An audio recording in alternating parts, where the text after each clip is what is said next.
I got a Patreon account. They're the reason I get to sit here and interview you. So I give them a question. This is from Darv Swery. Was there ever a story that you were telling that actually made your skin crawl? There was this guy who he's a teenager who kind of lost his mind and he wound up killing somebody, which is bad. But the story is that when he was on the run, he wound up finding his way into this family's house and he burrowed his way into their walls and lived in their walls for I think a year or two before he was finally found. And when he was found, get this, we have the father who's got 3 young girls, I think, in the house. He opens up one of their closets because he keeps hearing strange sounds in the closet, and he opens it up, and standing in the closet was this teenager who was wearing, I think, his wife's dress or something, and he was carrying a hatchet, and he's in the man's house, and he discovers this burrow hole into his walls that had been there for a year. And so the father escapes with his kids, and this guy ends up getting arrested or whatever. But it was a long enough time to you're how? Whoa. Before we dive in, everybody gets a gift.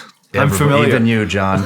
And, Thank you, man. Probably the only reason you're here. That is. It's all good. I don't blame you because those things. I actually really wanted to. So we came with a gift for you as well. So we have, this is from our original line of merch we did. It's our most popular item. It's a crew neck that we don't really make anymore, or at least not that version. Man. So this is the best item we actually sold. It's just a simple crew neck, good material. Hope you like it, dude. So this is in the vault. This is in the vault. This is the OG. Perfect. It's a nice material. It's real nice. It's getting framed. There you go. Put it up, dude. I'm going to have you sign it. It's going in the SRS museum. Nice. Thank you. Yeah, hell yeah.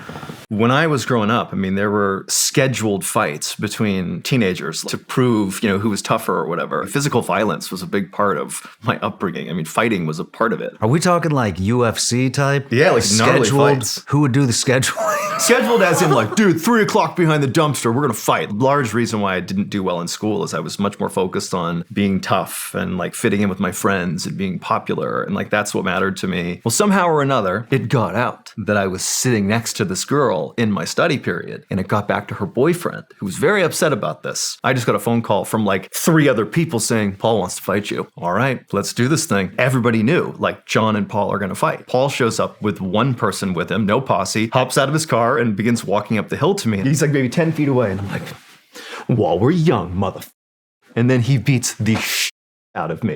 Didn't get a swing in. He had me on the ground, knocked out in 5 seconds. It humbled me in a pretty huge way. And there was this riot at UMass Amherst that happened a couple days earlier that I thought was, no big deal. I was just part of it, whatever. In my freshman year, our football team just dominated. And they got into this bowl game, and it wasn't even at UMass. And it was a good game, and the team lost. No one really cares about the football team. But for some reason, it was I think we should riot now that our team lost.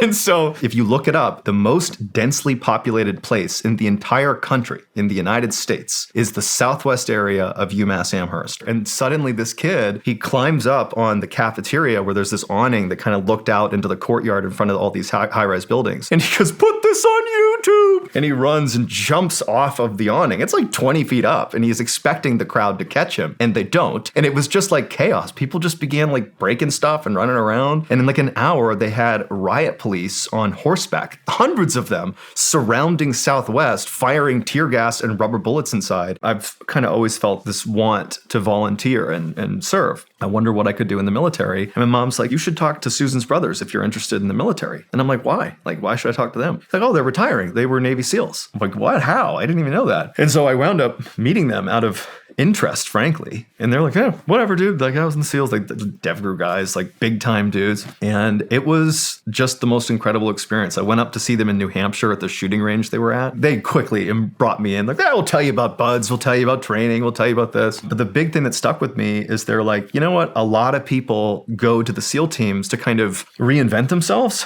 because a lot of people can try out for the teams, and it's just who can make it to the end. And if you do, you come out born again, the Navy SEAL version of yourself. I became obsessed with the SEAL teams, obsessed with the SEAL teams. I read every book that existed. I watched every documentary. I was fully committed to it. I actually have a huge thing that happened to me in third phase that did nearly, in my mind, almost end my career before it started. So you're out at San Clemente, you got a few weeks to go. You're going to graduate. It's all going to be good. And they bring you out to this field. They have CS gas, so tear gas. You're only exposed to CS gas in boot camp for like 5 seconds. It's super short. In buds, in third phase, you're going to sit here and take this entire canister for like 3 minutes. They put you in this square where you're all like in formation and they're like, all right, take a knee. And so everyone takes a knee in the field and they're like, there's only one rule. Don't run.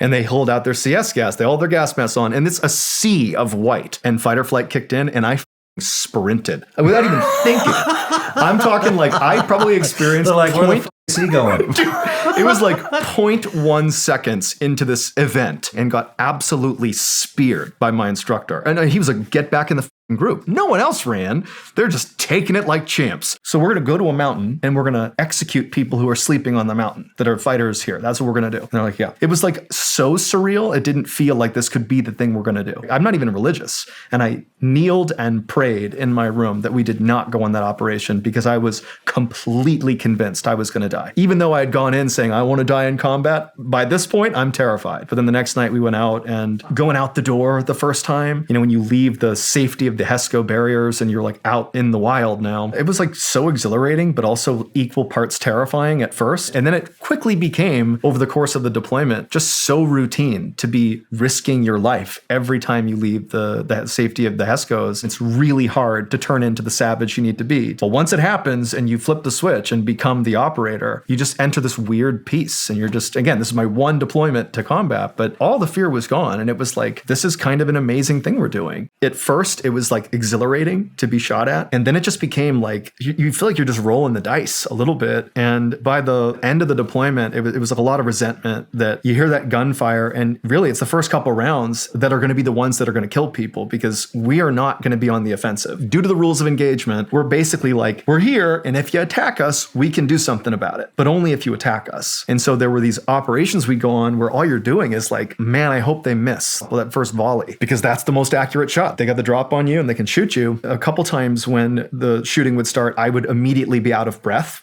I need to like almost reset. Did that ever fade away? No, it got worse. I'm able to function and do the things I'm supposed to do, but the idea of like doing multiple deployments that are like this or way worse, that takes a special breed of person. And so as soon as this gunfire started, I'm standing in this relatively small spotlight that looks like a flashlight from God is shining down, but I can only see it on my nods. As the light is flashing around me, I'm standing there. I'm not shooting, doing anything. I'm behind the guys that are engaging, and I watched this grenade come over the wall, and it was like in slow motion. And every time the light flashed on my nods, I would see the grenade, and then it would flash again, it would disappear, and I'd see it again, and it would disappear, and I would see it again when it hit my shoulder. Like, it was the slowest thing, even though it happened in like a fraction of a second, because I'm like, that's a grenade, and I'm gonna die now. You knew it was a grenade. 100%. Could not have been more clear it was a grenade. My brain was able to function at a level that is never has before. We all kind of like turned, and then it detonates, and it just felt like someone had taken a handful of rocks and just kind of chucked them at me. It didn't hurt at all. But my recollection of what happens from this point until medevac is not the way that it actually happened. Do you know who Mike Day is? I do. Mike was awesome. We got to the hospital and the doctors and nurses had no time for my wife. It was like, here's your husband, take him home. Yeah, pack his wounds, figure it out. But Mike is like, what the are you doing? He was literally talking to the nurses and doctors being like, get the over here and teach her how to do it. Like, she's been packing her husband's wounds, like, get over here and do it. And they're like, oh, sorry. And like, he made the transition as smooth as it could be at the hospital. On the night that happened in 2014, my wife got a call. Something serious has happened with your husband and we'll be in touch soon. Silence. I was in surgery. I couldn't talk to anybody. I'm gone. And then I got shipped to Germany, and it was like, I don't even know how many days I'd been there. I think I was there for at least a day before I woke up. Her experience with this injury was like the worst it could be. You're basically told, you know, the person you love is potentially dead, and now we'll just wait. To her credit, she was like, I don't know what happened, and I don't want to scare his family. And so for like 12 hours by herself, didn't talk to anyone, and just waited. I began to notice that there were manifestations of, I guess, PTSD or depression really coming from Afghanistan. I felt like I was so self-aware that it's like, no way. Like, I don't feel like I have PTSD. I actually feel like I'm proud of the deployment I did. I'm proud of what I'm doing now. I want to go deploy again. I have issues with my shoulders that are becoming a big enough problem that it's hard to do the job. Pain in my legs from the shrapnel. I am now sleepwalking, basically living out these like near-death experiences 5 times a week at least. Still to this day, by the way. You know, honestly, I had like a breakdown in South America. Like, I had all these weird thoughts of like, what the am I doing here? Like, I kind of hate this job. I just like spiraled into like an ungodly depression in like the first few weeks I was there. And my teammates had to step in and like take my gun away from me in my room in fear I would shoot myself. Ben, your name's John Allen. Yeah. How did MrBallen come in? So I originally started an account on TikTok under the username John B. Allen 416. That was just the random username I had, but I didn't have any punctuation in it. And if you just glance at it, it looks like John Ballen. It doesn't. You wouldn't think, oh, that's John B. Allen, unless you knew me. You'd think that's John Ballen 416. That's who this person is. And that's important because when I was doing my I'm Mr. Navy SEAL stuff and getting a lot of hate, I, at the same time, kind of ironically, was getting all these young bucks that are trying to be SEALs like I was back in the day. And so they'd be very respectful in their Instagram DMs. They'd say, excuse me, Mr. Ballen, I have a question about the Navy SEAL training. Can you answer? And I got so many messages and I stopped correcting them. I was like, okay, so it just became Mr. Ballen. And then I actually very briefly got shadow banned. I was like, all right, I'll just make a new account. Clearly there's something wrong with it. And the first name that popped in my head was Mr. Ballen. I was definitely aware of the Shawn Ryan show because I watched it on YouTube. But then we kind of went into our own, like, gotta make content 24/7 and we blacked out everything else. And then when our podcast began spiking to the top of the charts, I was like, dude, Shawn's show is like top 10 always. That's not easy to do. You can spike once or twice, but I always saw, I was like, oh yeah, Shawn Ryan's the top 10. And then I saw the other day, you're like number 4 right now. And I'm telling you, like, you have something special with this show because not many people are prepared to sit and listen to long interviews. But with your show, it's the opposite. That's what they want. And that's not common. And it sets you apart from everybody else doing long form interviews because people don't stick around for that stuff. And something you're doing is working. Well, I really appreciate that. Yeah, man. But I was one of the first few guys into this dark structure. It's early morning, so it's still dark out. And I went in and I just saw that was the direction to go. There's no lights in the house. I'm on nods. My nods hit the overhang. We're really clearing this house. I can't just, hey, hold on, guys, let me fix my nods. And so I just turned and did what you're trained to do. I turned and I went to a stairwell, which was right next to me. And the guy behind me, he picked up the spot right behind me. I'm 5'10", is at least 6'3". He walks down this hallway and immediately it's like... There was a barricaded shooter with a shotgun aimed just up the hallway, and he was aiming roughly at where he thought someone's head would be, but so tall, it hit him here. It hit his plates, and it was a slug, too. Destroyed his plates. He was able to, engage. And so that guy was disposed of. But like, if I hadn't hit that overhang, I'm dead. He ended up living through that, and he lived through the second one. But that one actually haunts me in some ways more than the other. I can't believe I'm already I'm going to fail it again. I'm going to get kicked out of bots. This is it. OC8 is like 1 billion times harder than all of the others put together because it's basically like a drowning simulation. You have 20 minutes that you're going to be underwater, where probably about half of that you're going to be without air, where you go in the water and you have your tanks on, you got your weight belt on, you crawl to the middle of the pool where there's a lane marker and you're crawling back and forth. And then at some point your instructors come down and they start just with you. You fail the test if you react to your instructor. And then you follow this procedure, which is the same every single time. You have to show your instructors that no matter how stressed you are, you can follow this procedure until you can't anymore. I miserably failed the first 4 attempts. Like, I got rolled for performance. I could not pass pool comp. Even if you're panicking, there is a real hazard if you try to rocket to the surface